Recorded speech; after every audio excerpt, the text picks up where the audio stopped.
Hello guys and welcome to this tutorial. If you are in the world of software testing and quality assurance, you've almost certainly heard of TestRail. It's been a dominant force in the test management for years, but the big question is, in 2025, is it still the best option out there? On the plus side, TestRail remains a powerhouse for comprehensive test management. It excels at letting you create, organize, and manage your test cases in a centralized library. However, it is not without its drawbacks.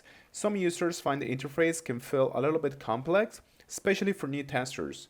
While customizable, it can have its limits if your team has highly specific workflow needs. The good thing is that you can sign in for free. You can just have to click on this button, try for free, and then fill in some details about your company, and that's going to be it. You're going to be welcome to this dashboard in a few minutes. The first thing is first, we need to add a project. Okay, so I'm just going to click on here, add a project. I'm going to give this a name, which is going to be e-commerce app. And now you can give like a simple description, but that's completely optional, guys. Now, for the purpose of this video, I'm going to choose the recommended, use a single repository for all test cases, okay? But you can also choose between these ones. However, I do not recommend it, okay? Just keep it to default, and that's going to be simple enough. Now, just click on basically add project. Now, guys, we have to populate our project with test cases for our new login feature. I'm going to navigate to the test cases tab in here. And I'm going to click on basically, add a new test case. Although it is important to notice, guys, that it's always a good idea to keep your test cases inside of different sections, okay? Which is what I'm going to do. I'm going to add a new section and I'm going to name this, I don't know, just user authentication. Now just click on add a section. Amazing.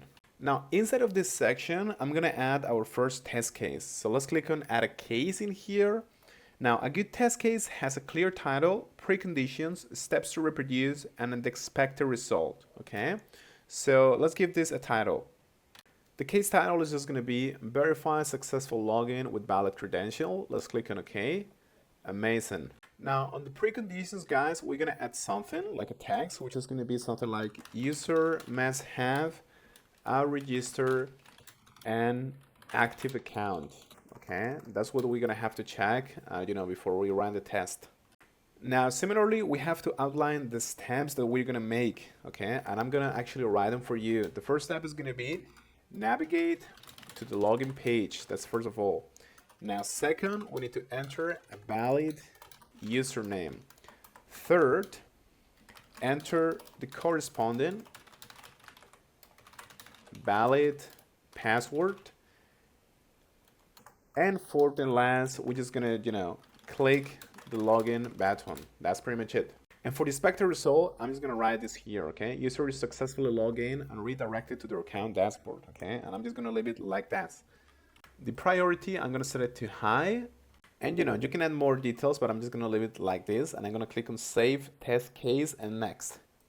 Now, guys, you can add a few more test cases, like for example, verify login fails with an invalid password. And verify forgot password link works, okay? So you can create as many as you want to cover all of the different cases. Amazing. Now, with our test case ready, we have to execute them, okay? We have to execute a run test. This is how you can track the results of a testing cycle.